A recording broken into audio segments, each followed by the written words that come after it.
doing the root cause analysis. And I will tell you, I think we've got a lot of information we need to collect before we ever have a discussion on student assignment and whether we change what we currently have. You know, we had staff, I had staff pull some information that looked at the success of this district in 99-2000 versus, I think they were able to poll it, and the latest was 2014.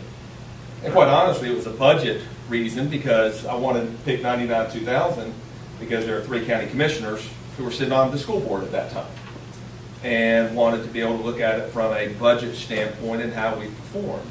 And Scott, if my memory is correct, we had a very different student assignment plan in place in 99-2000 that didn't necessarily have homeschools in place. Yeah, certainly we did. That was the last, actually there were 2 years, the last 2 years of the old plan that basically used what they called non-contiguous homeschools. Right. So in other words, a student who may live in one part of this community may actually be assigned to a school that may be many miles away. So in a time, then we still had remnants of busing, is what it sounds like. We had a whopping 54% graduation rate. So, hey, everyone, this is Rhonda. I just joined in. I wanted to let you know. Okay, thank you, Rhonda. Tim is talking right now, and we'll get to you in a minute, okay? And so, I'm going to go on mute. So we had 54% graduation rate, and we started when the school system merged in the 60s, I think we were at 50%. So in about a 30-year period, we saw an increase in the graduation rate of 4% based on a system that was not neighborhood schools. It was a system that was busing for many of the reasons that have been talked about around this room. Since then, the figures for 2014, we're up to an 85% graduation rate.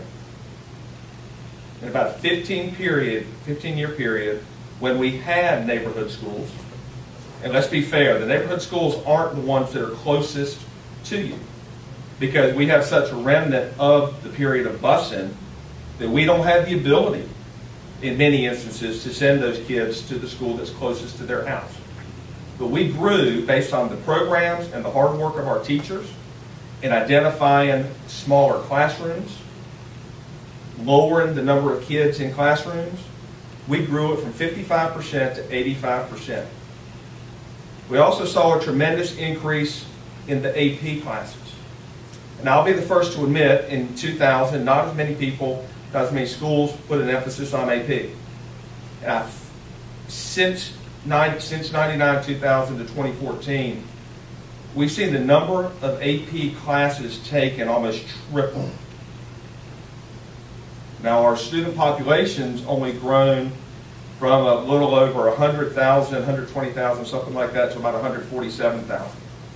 So we've seen the number of AP classes far outstrip the student population growth. So we have more kids. We're encouraging more kids to take those harder classes, to be ready for college. And the exciting thing is a higher percentage of those students are passing than they were in 99-2000.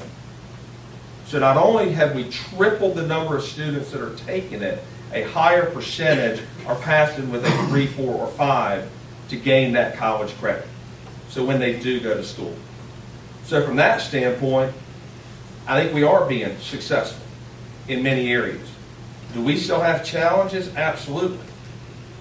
But let's point out, what was it? We had one that, Mr. Bauer helped me here. We had a student from, we had one student this year from Hardin who was a what scholar? Moorhead Scholar. A Moorhead Scholar. We had one CMS student this year who's a Moorhead Scholar, and they came out of Hardin University. So bottom line is we can have students be successful, but I think I think Paul is right. We've got to look at the root causes. And I would ask the question, Why do we have some schools that are successful? Let's look at a community house middle school. Busted at the seams, many mobile units, has a per pupil expenditure of less than $4,000 per student, or at least that's what it was 2 years ago, I believe, when our average was more than double that. Why are those kids successful? I think that's what we ought to be asking.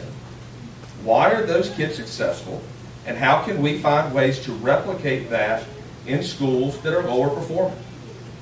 My gut is what we're going to find is that many of the reasons they're successful have nothing to do with what this group here does.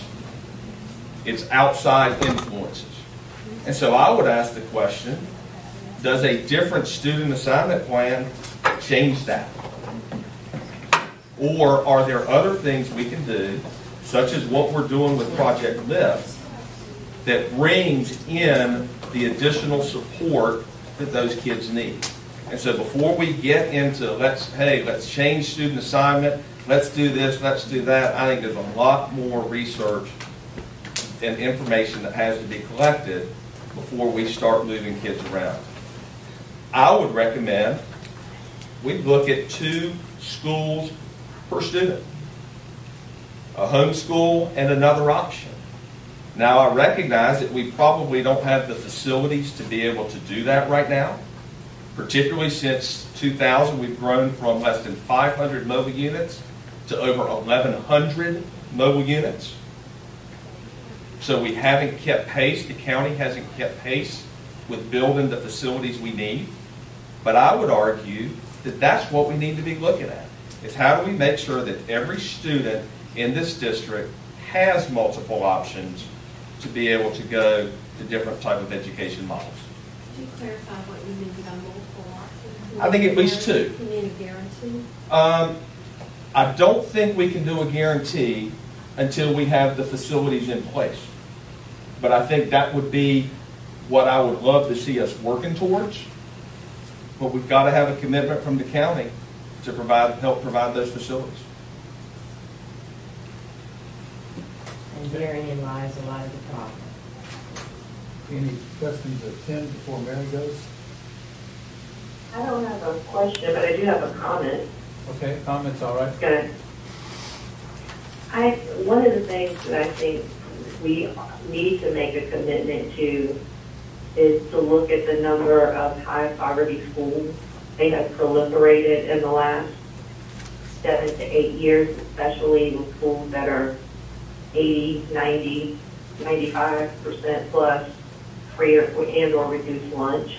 And I think we should try to make some sort of commitment that we don't cram a school to the gills with high poverty, because that makes it so much more difficult to educate. I mean, we all know the predictive link, not that you can't educate children who live in poverty, but it is a much difficult task. And I think we have to look at that and make some commitments as a board to lessen the number of high poverty schools in the district and really look at the socioeconomic isolation that's been created in the schoolhouse and what impact that's having on our operations, for good or for bad, and make some commitments to that. And I think the other thing is, you know, some of our schools are not very diverse, but they may be doing really well. And I agree with Tim, you know, we need to figure out why, but some of those things we are likely unable to replicate if they are outside of the schoolhouse. But we've got to figure out ways to get kids caught up and past their grade level to make sure that they're successful despite that. Okay. Erica, just to clarify for a second, that's part of the information you want to have, correct? What do you mean? Well, you're looking at the high poverty schools, the numbers of them, all that we need to have that information as well, along with other kinds of information. that would be some information that hopefully we already know, but yes, if the staff could put it in map form or some charts and graphs, that would be great, so that we can kind of see where it is. And I don't know if we want any kind of dot matrix maps or whatnot, but you can see where kids are coming from. Okay, all right. Tim has a problem. Yeah, and actually, with what I've suggested, I think addresses some of those concerns, because absolutely, I think all students ought to have that second option and the ability to look at another school or another program that they can opt into. If we're going to, I would also encourage us, let's look at if there are other districts in North Carolina or in the area that are using economics as part of their student assignment. Let's look at it. And there's one right up the road. It's Wake County. Big difference. Wake has about a 30% poverty level. We're approaching 60 in CMS. If you compare, if you simply look at how the average student performs, we say, hey, Wake outperforms us. Maybe we ought to adopt that program. Well, they outperform us because they have more rich kids than we do. When you actually dig deeper and you start comparing the different stratas, we outperform Wake on EOCs, EOGs, other activities.